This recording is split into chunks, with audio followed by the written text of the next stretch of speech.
The fact that this man who is bald-headed and his friend who is bald-headed, one is a Mchiga, the other one is this also becomes a casus belli, that they fight war because this one is a Mchiga, the other one is a... But they are all poor, they are all... None of them can go to the moon. Ugandans can't go to the moon, Kenyans can't go to the moon. Have you heard of a Zimbabwean going to the moon? Or a Congolese? We can't go to the moon because we are divided, and because we are divided, we are democratically poor. Congo is poor. Me, I was there. I was in the Congo for 3 years. If you've seen people who are rich, very rich out of this world, they are in the Congo. But if you want people who are poor, very poor, who live on caterpillars, they are in the Congo. And to glorify him, the people of Rukunjiri, some people in Rukunjiri named him life president. You mean somebody steals your goats and you also, as he's walking out, you also, why did you leave the chicken? Somebody has stolen your cows, your goats, and as he's leaving, say, hey, by the way, you forgot the chicken. Man has been killing people and you declare him life president. Are you okay? Life president, my food. And if you don't unite, if you don't build a prosperous Uganda as one people, that situation could obtain again. It happened before, it can happen again. That's why I call upon you to first of all unite our country, to look at you as yourselves as Ugandans from the District of Uganda, and strive to unite with East Africans and unite the African people. Because if you don't, that situation could obtain again. Kahinda Otafire to give his remarks.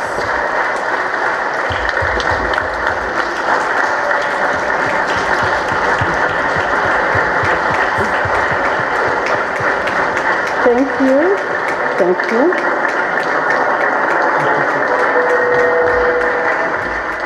And by the way, ladies and gentlemen, by the way, Honorable Minister is the president of the Global Pan-Africanist Movement.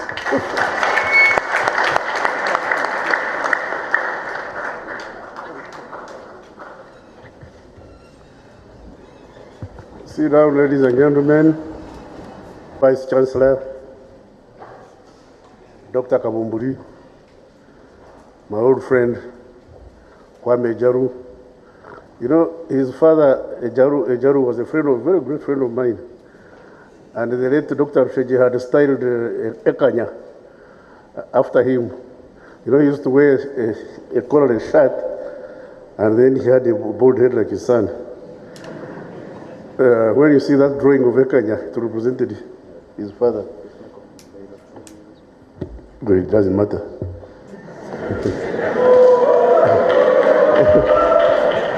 Anybody not hearing me? Who doesn't hear me? Put up your hand. Now, 53 years ago,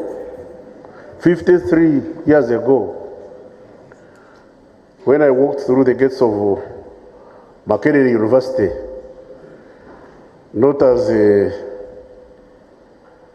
guest speaker, but as a student,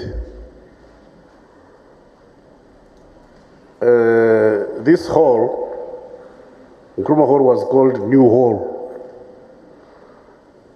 And the warden was the late Professor Apollo Savambi. And when I got in as a first year, first thing I did was to join the GRC. I became a member of GRC in the first year.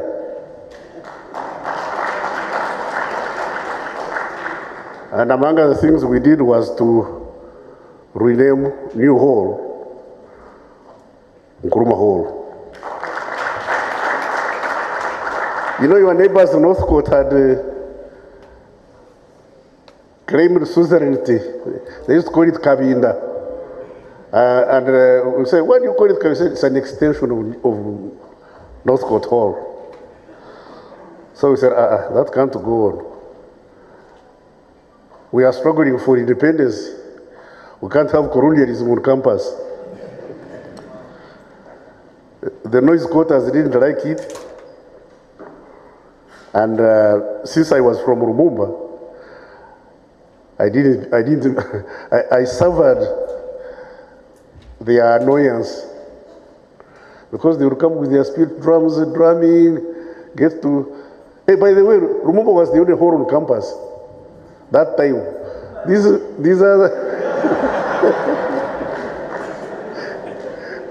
we used to call these other halls dormitories. Because we were 113, and I think the next biggest was Mitchell Hall, which was about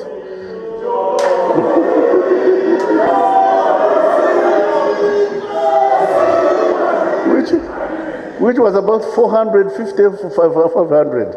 Because for us we were 913, and we say the 913 million. That time was still called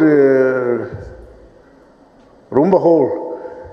When I left, I'm told it was called Beastland, I don't know what, Room Box, I don't know. Well, Room Box is not a bad idea because we are frequent visitors to Mary Stewart.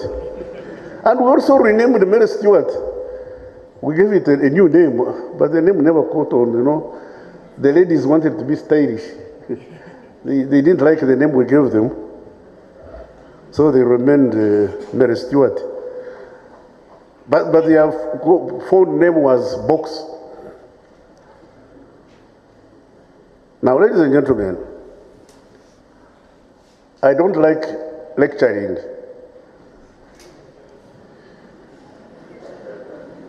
Because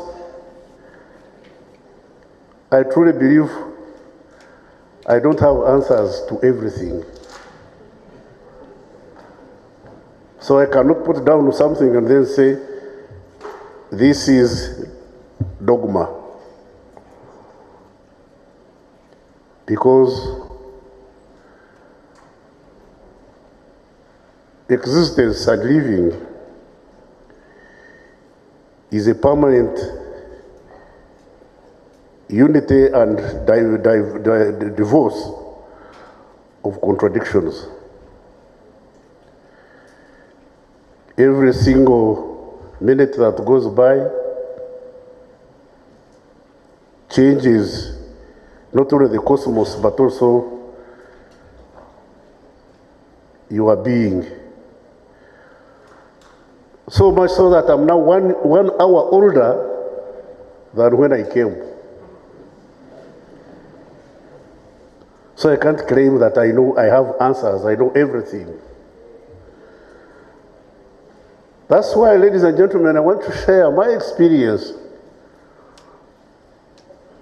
the knowledge I've accumulated from since I became conscious to today,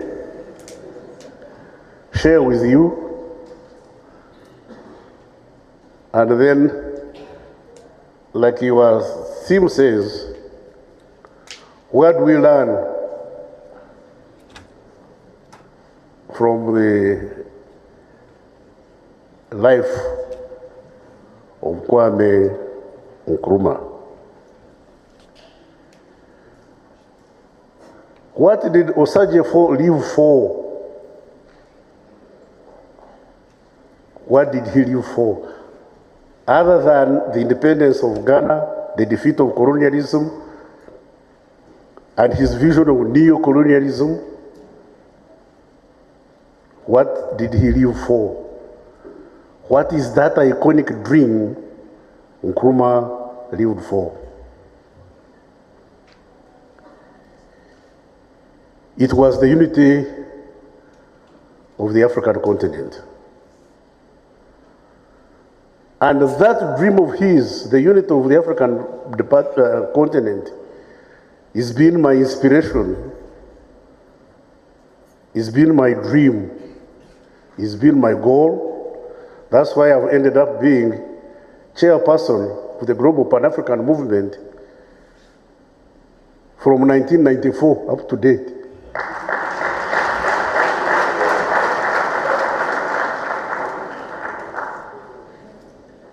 I'm now trying to organize the 8th Pan-African Congress in Uganda so that I hand over. Because from 94 to date is how many years? 31 years. That's a long time. It's high time, I think about, because every time I wanted to hand over, they would say, go on. They would say, go on. But whether I want or don't, my biological past is going to catch up with me. Time will come when my greatest tool of combat, my mouth, will no longer be able to deliver my effective ammunition. So, as I bowed, I would like to leave this accumulated knowledge with you who are young.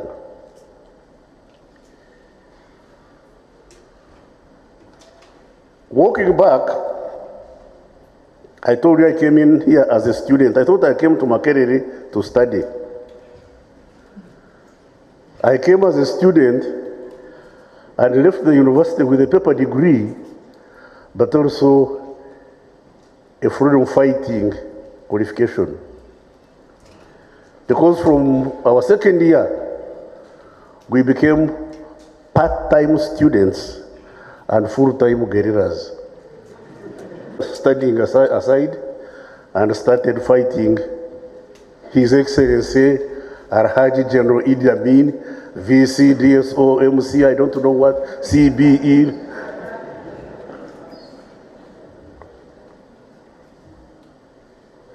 And that gives you the essence of why we lived Nkrumah's dream. The Balkanization of Africa is what gives rise and what gives rise to the likes of Idi Amin. That a country called Uganda at one time lived under a ruler, a gentleman called Idi Amin. And that Makerere gave him a doctorate degree, an honorary degree in appreciation of his killing us. I don't want to say shame on Makerere, because those who did it, unfortunately, are no longer here. I know all of them. And God save their souls if at all they have any.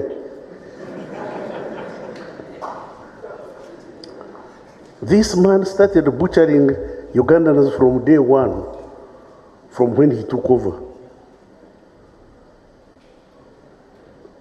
And at a certain stage in his existence, at the height of his killing of his citizens, of killing of Ugandans, Makerere, the oldest university in East Africa, awarded him an honorary PhD for exemplary leadership.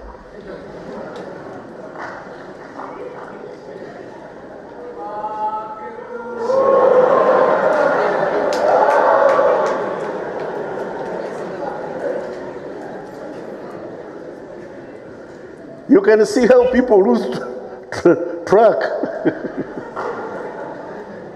Yeah? You can see how people lose track. You can see how people sit on their conscience. You can see how people become part-time thinkers.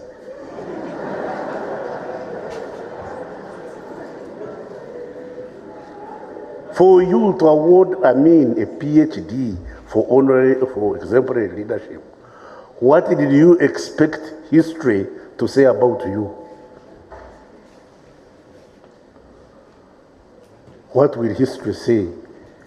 I did.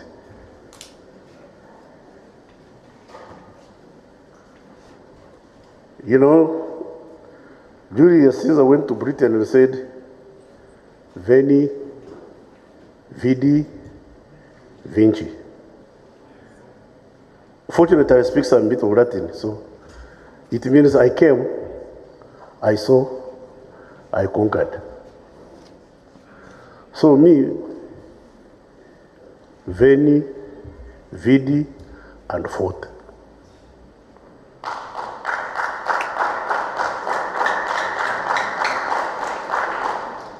I came, I saw, I decided to join those who are struggling to change the course of events in Uganda, and I fought Idi Amin.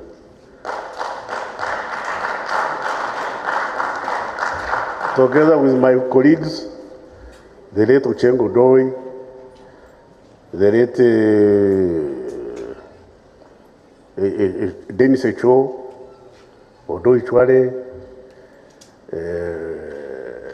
there was a young man, Mujizi Rwandume, Mbabazi, Amama Mbabazi. Mbabazi is still living, still around. Last time I saw him, he was a very, very old man. The man looked very old, and yet he's 2 years my senior. So I don't know whether I look like him. We are not young, I'm 74. I'm a young man of 74 years of age.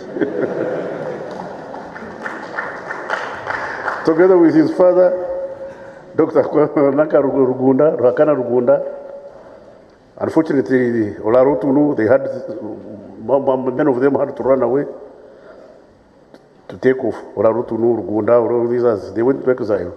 For us, we stayed. It's not because we couldn't go into exile. It's because our dictum was, I would rather die on my feet fighting than live on my knees begging.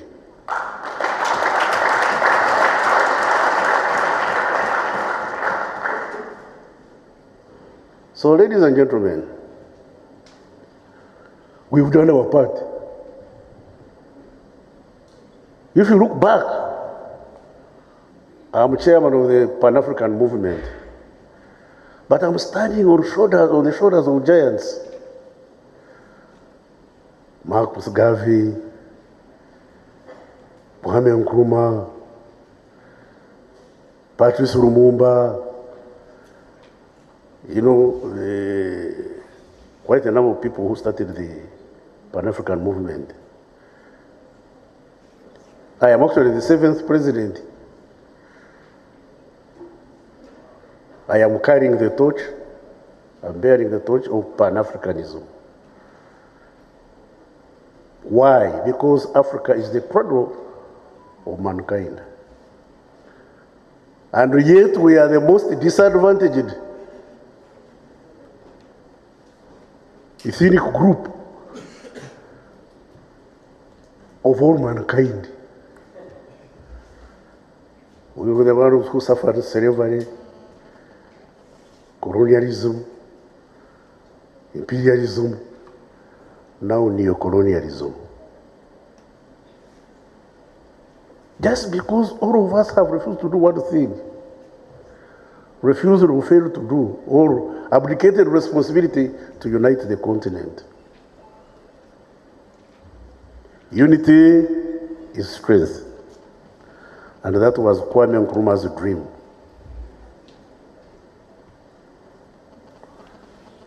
When you think you are inheriting the legacy of Kwame Nkrumah, and you still think you are in Muganda, you are in Munyankore, you are Nachori, you are living a lie.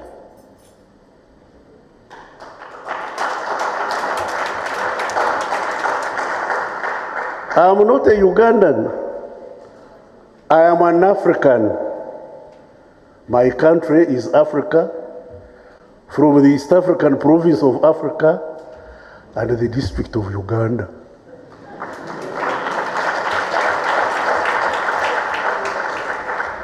The sub-county of Ankole.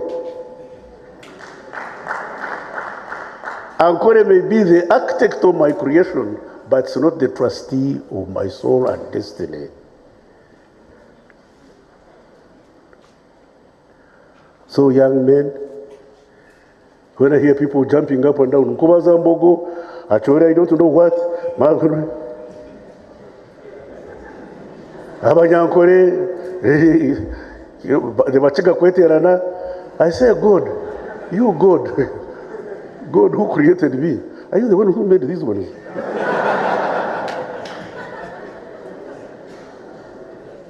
Why do they hate themselves? Nkobazambogo, so what?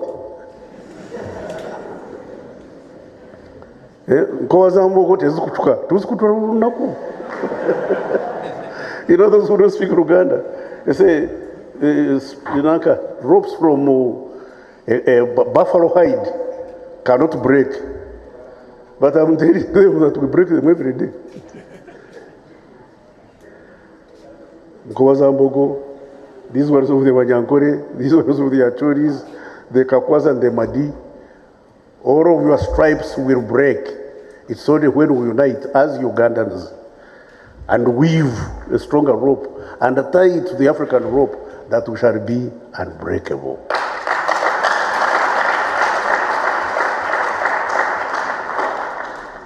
We can only liberate ourselves by uniting our people.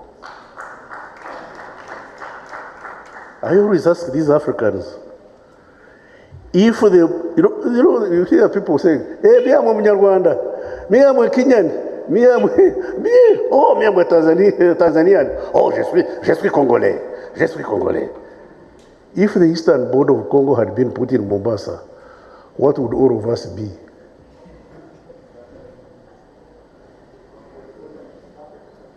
No, if the eastern border of Congo had been put in Mombasa, there would be no Uganda, there would be no Kenya, we would all be Congolese. If the northern border of Uganda had been put in Khartoum, wait a minute, there would be no South Sudan. There would be no Darfur, there would all be Ugandans. And you are proud that these borders which bound you patriotically were determined without the input of your forebearers. Which of these African chiefs was consulted about the border?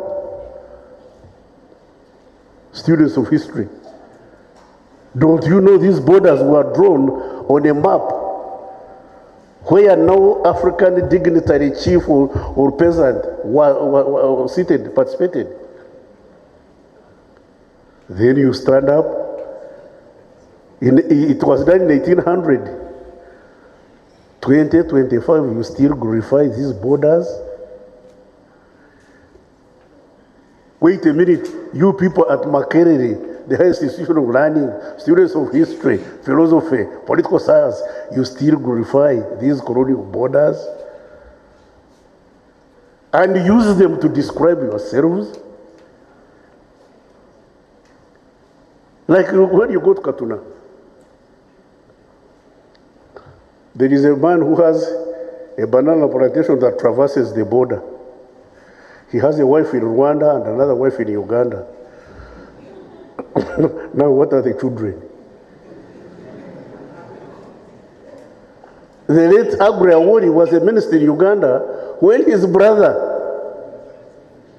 Modi Awori, was vice president of Kenya. Agre Awori and Modi Awori, one was vice president of Kenya, the other one was a minister in Uganda.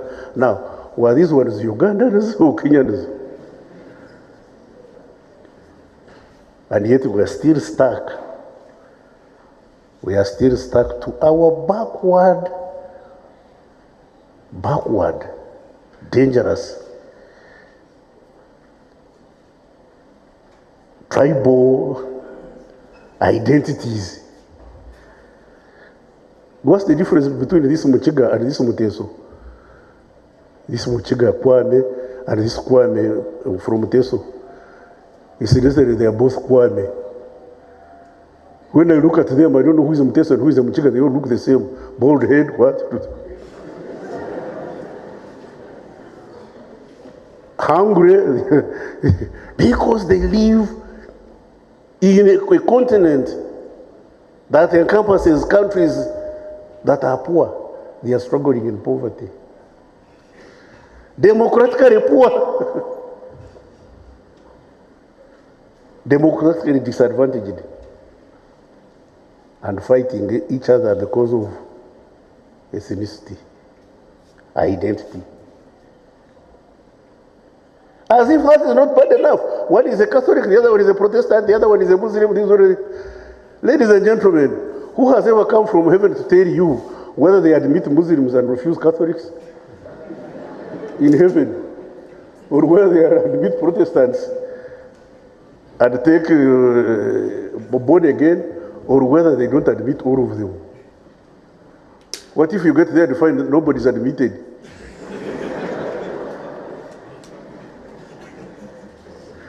There is a friend of mine. You know, he said, "Oh, but you man, you have lived for long." He said, "No, I have not lived for long. I tried to go to heaven, and they said, we have enough devils. Not another one. You go away." Then he said, I went to hell. When I tried to go to hell, they said, "No, person non grata, no visa." They refused me a visa in hell, and I'm not accepted in heaven, so I hung around here. To fight war because of faith. Faith. Imagine faith, not reason. Faith. I believe that I go to heaven. What if your belief is wrong? What if you discover it's wrong? Okay, you go ahead, believe. Let this one believe, let this one believe, the other one believe. Allow everybody to believe what they believe. Oh, you know, Muslims, they sit on the floor when they are praying and knock down their heads. Is the head they are knocking down yours? Why are you complaining? Oh, that they don't sit on chairs because they don't want chairs. Have you heard they are complaining their buttocks are burning? That these Pentecostals pray while shouting. Have you heard God complaining they're making too much noise? So why do you make that division or belief an issue, a casus belli? Casus belli means cause of war. The fact that this man who is bald-headed and his friend who is bald-headed, one is a Mchiga, the other one is a this also becomes a casus belli, that they fight war because this one is a Mchiga, the other one is a... But they are all poor, they are all... None of them can go to the moon. Ugandans can't go to the moon, Kenyans can't go to the moon. Have you heard of a Zimbabwean going to the moon? Or a Congolese? We can't go to the moon because we are divided, and because we are divided, we are democratically poor. Congo is poor. Me, I was there. I was in the Congo for 3 years. If you've seen people who are rich, very rich out of this world, they are in the Congo. But if you want people who are poor, very poor, who live on caterpillars, they are in the Congo. One day I was in the Congo, we were having a meeting, and these fellows didn't know I could hear what they were saying. I was there with the late Mayomba and the late Wapakabro. So when Wapakabro and Mayomba wanted to come back to Kampala, they were flying. These fellows said, no. They shouldn't go, they should stay here and finish what we are discussing.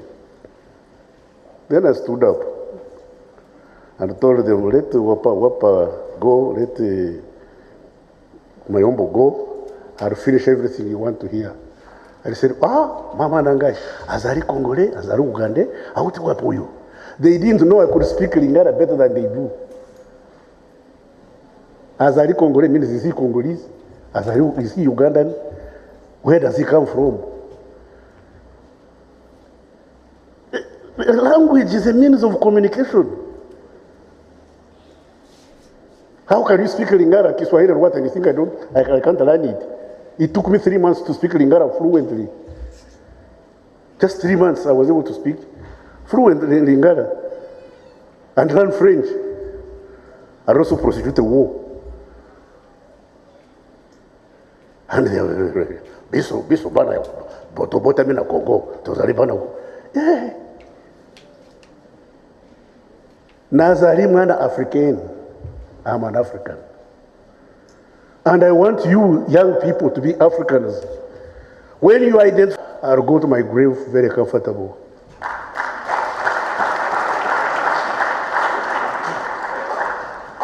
Then as I leave this world, I'll know I've left human beings behind. I have left human beings behind, not biological substances that can walk and eat. You have to be very cautious. You have to learn to be cautious. Like Kwame Osagyefo, Kwame Nkrumah. These are people who put their best at the service of the continent. No wonder he was overthrown by imperialism.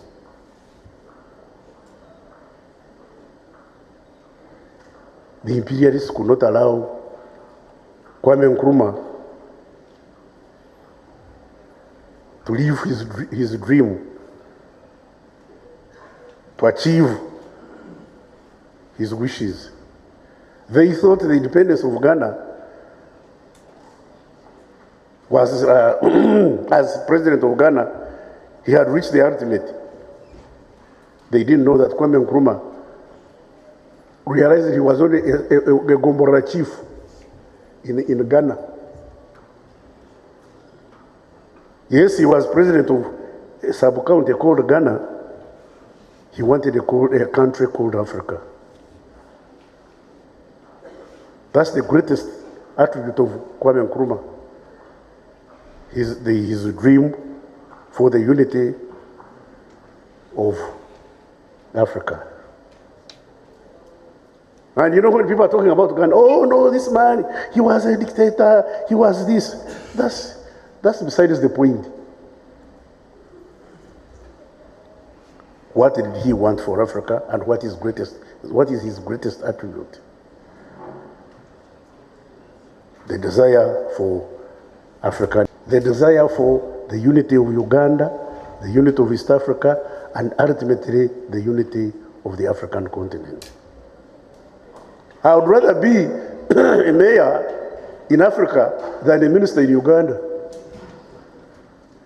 Because when you go to these words, when you travel the world, say, I'm Minister of Internal Affairs. From where? Uganda. Is that in South Africa?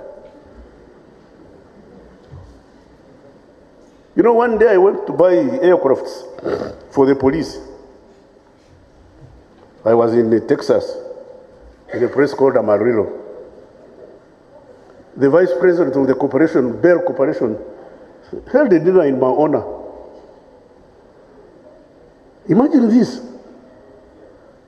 And at the dinner, the man asked me, Mr. Minister, you speak good English. Where do you come from? You are my host, and you don't know where I come from. My host, and he didn't know where I came from. I said, oh, Mr. Vice President, I'm from Uganda. He said, Uganda? I said, yes. Is that after Oklahoma? Imagine now. The fact that he didn't know where I came from, I could forgive him. But the fact that he didn't know his geography, imagine you tell somebody you are from Nicaragua, and he tells you, Nicaragua, is that after Mukono? Because Oklahoma is the next state to Texas. The man did not know the next state to his own. When Texas and the next state is Oklahoma, he didn't know what lay beyond Oklahoma.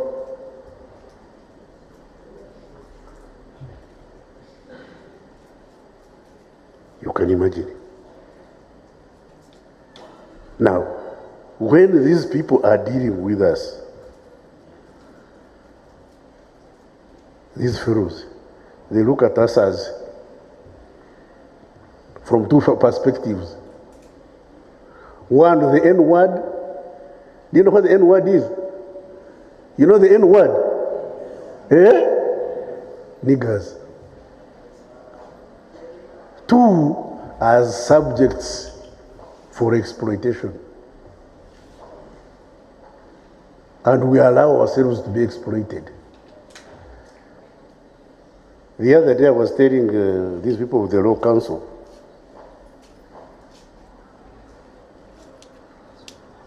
that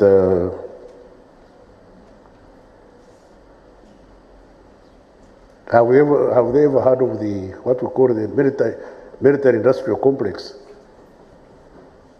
Many of them didn't know what it meant. The fact that these developed countries manufacture arms, and when you have an industry for arms, arms are commodities. And when you manufacture arms, those commodities have to be sold. When they are not sold, the factories will close down and you'll have unemployment. So how do you consume arms? Yeah, start a war. Start a war. Start a war and then sell arms. Sell arms and they are consumed, and your industry is gone. And where do you sell those arms? Africa. Yeah, that's why there are wars. Look around.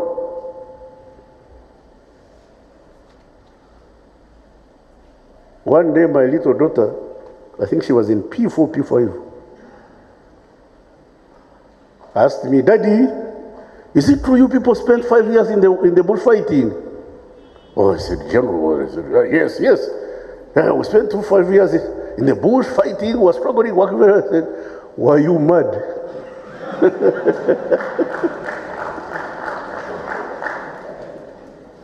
Said, "Fighting? Were you mad?"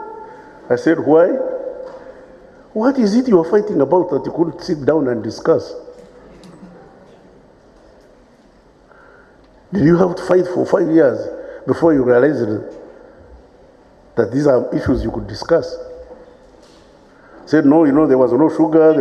Said, "What was Kachera doing?" Said, "Oh, the factory had broken down." Couldn't you repair it?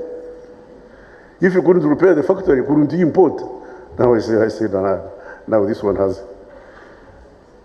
Because the situation had become so bad that when we tell you that there was a time when there was no sugar, there was a time when there was no soap, there was a time when we had no toilet paper, not even newspapers to use. To you, they are references to the past with no relevance to the exigencies of today, of your challenges. But they are reality.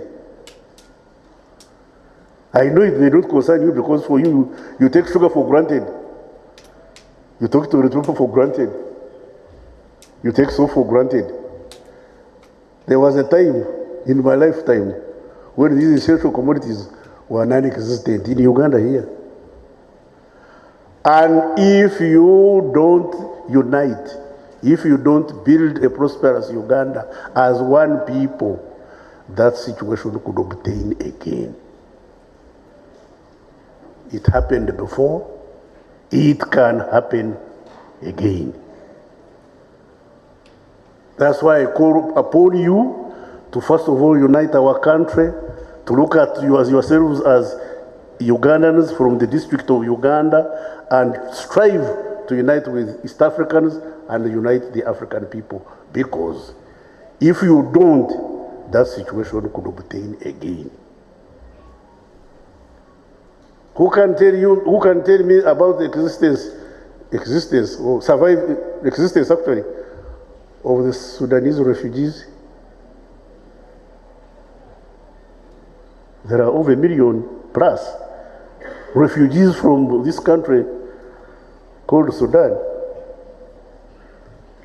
Another sizable number from Congo. Do they have time for sitting in lectures at universities? If it can happen to these neighbors of yours, can it happen to you? The only way to prevent such occurrences is to unite. To start thinking above your ethnic and religious identities.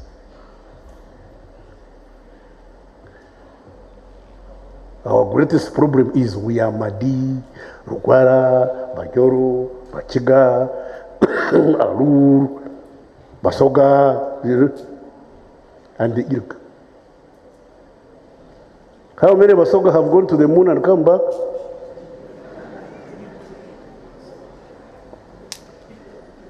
How many Basoga can manufacture jet planes?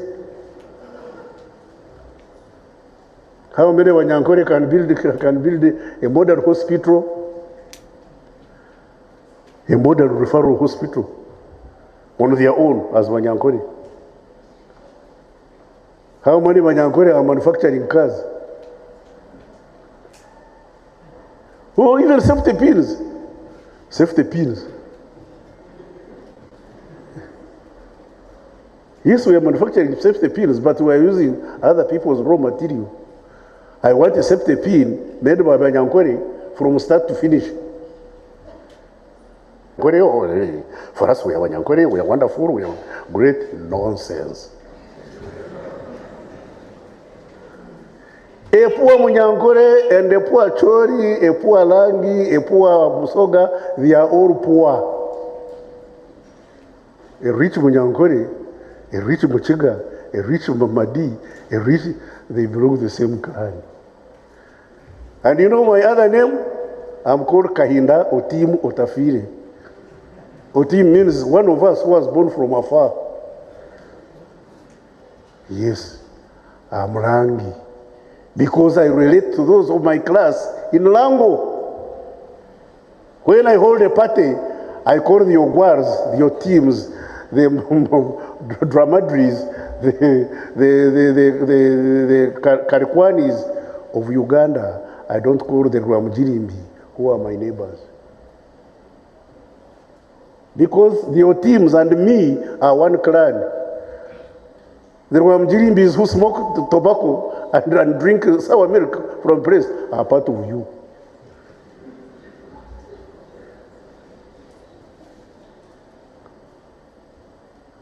And you must learn the phenomenon that those of us who are in privilege use you. Use you to fight our unjust wars.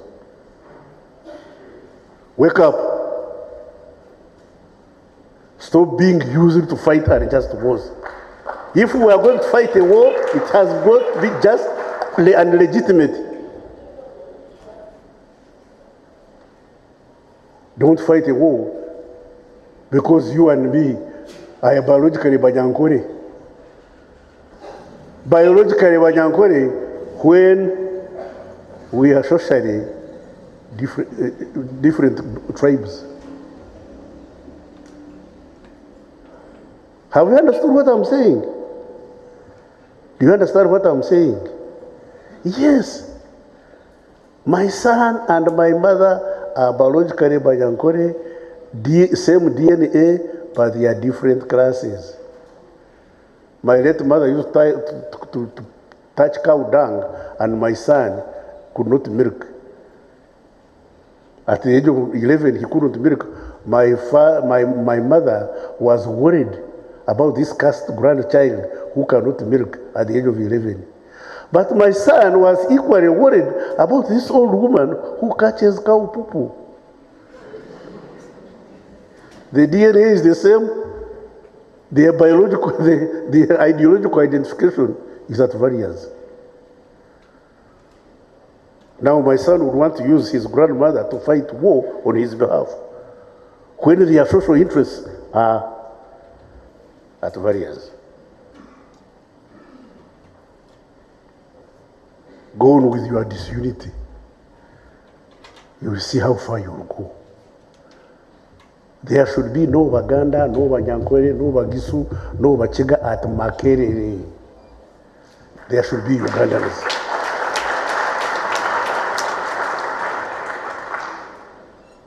There should be no Catholics, no Protestants, no Muslims, except for Friday, going to the mosque and wearing rosary.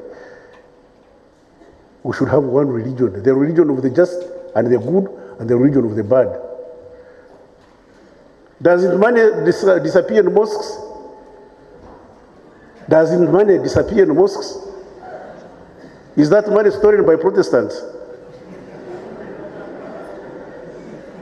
Doesn't money disappear in the Catholic Church? Is it taken by Muslims? No. The aggregate answer is there are good Muslims, bad Muslims, good Catholics, bad Catholics, good Protestants, bad Protestants, good born again. There are those who claim they are born again, but they have never been born again. So what I'm asking you to do is let's unite the good as opposed to the bad. A good Muganda is not a dead one. Like some people said. No, a good Muganda is that who struggles, who strives for the welfare of their neighbors. A good Munyankore is a good Muganda, is a good Mutoro, is a good at Iteso. They are all good. Those who steal your cows, are they Machiga? The Karamajong come and steal from the Iteso, and yet they are the same group.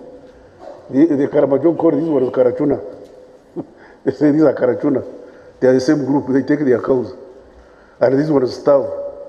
Hey, now what do we do with the Karamajong? But these are your blood. Meaning that there is no monopoly of righteousness or evil. If you want to be progressive and useful citizens of the country and Africa, you have to learn to discern the correct from the wrong. You have to be able to say this is correct, this is wrong. Nobody should lord it over you. No. We are all born equal. We assign responsibility to leaders. Those who assume leadership responsibilities should not load it upon us and use us as subhumans and people to trade on. We are equal. I am member of parliament because of the votes of the people of Kahinda. When they withdraw them, I become Otafire. Yes, it's your vote that makes me roll. The other day I saw people in my group buying votes. We all saw it. So I don't hide. Buying votes. Your vote is your conscience. Your vote is your conscience. Your vote is not a commodity for sale. Why do you take your vote to the supermarket? Anybody who tells you they are paying you not to vote for them is insulting you, is looking at you as subhuman. When you say you are vote, you have no conscience. You are just a statistic,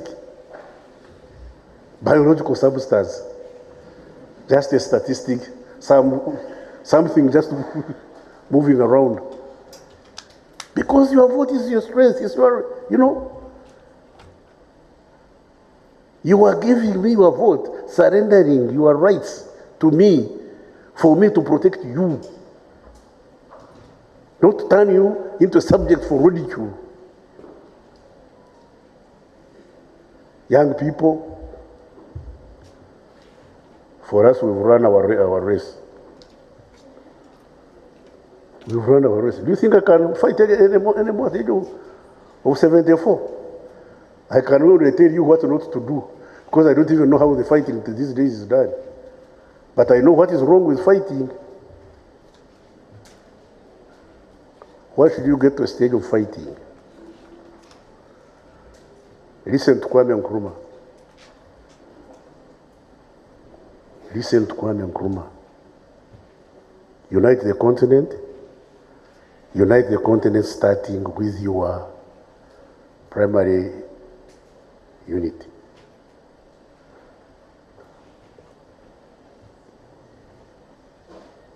Divisionism is an existential threat to Africa.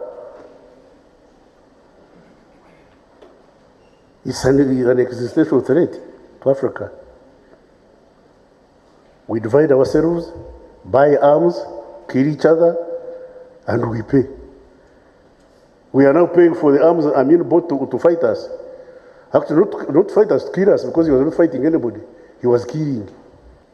And to glorify him with the people of Rukunjiri. Some people in Rukunjiri named him life president. You mean somebody steals your goats and you also, as he's walking out, you also, why did you leave the chicken? Somebody has stolen your cows, your goats, and as he's leaving, you say, hey, by the way, you forgot the chicken.